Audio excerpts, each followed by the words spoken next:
Amazing grace, how sweet the sound. She played upon a whistle to show you how she charged a pound behind the dog and thistle. Scottish girls are tickled pink by a scorn and a feather.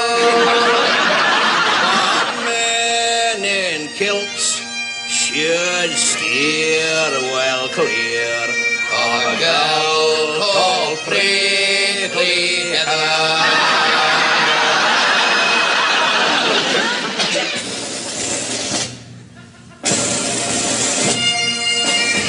Highland Games, they called out our names and they made us take part in the races. Oh, I tossed the caber and I put the shot, and you put it in some damn funny place. Next to me he was 16 stone 3, and we stood side by side neath the ramparts. He said we a grin, if I didn't let him win, he would break every bone in my band pop. So I took the high jump and he took the long jump. For all I know, he's still travelling. The crease in his trousers will never meet again, 'cause he got in the way of the jam. Well, tell me, where has my Sunday sporran gone? I hung it out to dry on the line and now it's gone. I think someone enticed it with a biscuit or a bone, and I hope in my heart it has found a decent home. It never barked at strangers or chased the next door's cat. It just used to lie sort of flat upon the mat. I hope it's not run over and it comes back safe to me. Oh, sad beats my heart, 'cause I've just paid the license fee.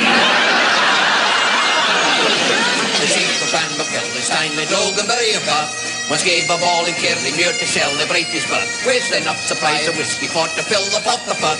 Was naturally caught jollity from all the tea and mirth. Oh, some folk read till they were drunk and others did the same, and some folk didn't bother, they were drunk before they came. The only man who drink was flat upon the floor, and he'd been there since last year, sleeping up the year before. They were drinking in the pantry, they were drinking in the hall, they were hanging out the windows, they were hanging on the wall, and the bunny pipes were playing, but nobody danced at all. They were all too busy drunk and had no very fall. Oh, the Duchess, who was 20 stone, could hardly keep awake.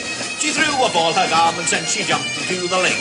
She terrified the fishes, who scattered pretty quick, and she floated in the moonlight like a Scottish Moby Dick. She was such an awful sight. Then along came Jock the Kipper, he was looking for a bite. Oh, he plunged into the water with his harpoon dripping wet, and he scored a hit amidship and he gambled with his head. Oh, very drunk American in kilt and tartan socks, sat by the lake at midnight drinking whiskey on the rocks. He climbed up on the castle wall for everyone to see, and danced the jig, he shouted, all the highballs are on me. They were drinking in the pantry, they were drinking in the hall, they were hanging out the windows, they were hanging on the wall, and the Ronnies pipes were playing, but nobody danced at all. They were all too busy drinking at the Logan Ball.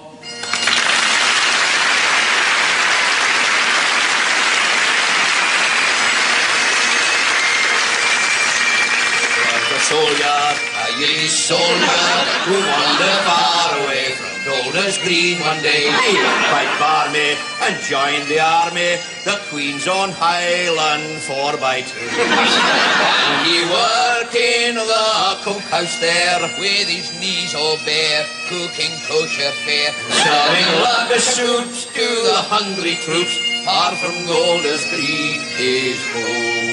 But Now our soldier, our Yiddish soldier, a man so bold and brave, lies in a hero's grave. Some far corner of somewhere foreign, at last his sporrans come to rest.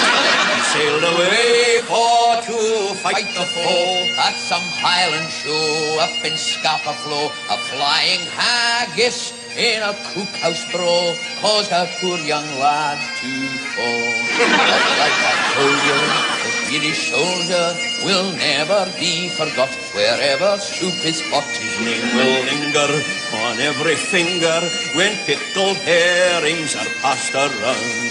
But nevermore will he serve a lobster ball. He has answered now that final Bible call. It's just a brown mark on the cookhouse wall where the haggis dairies were. But now he's up there and he's grown some wings, and he's probably lost some other things. As we end our song, far from Golders Green, our home.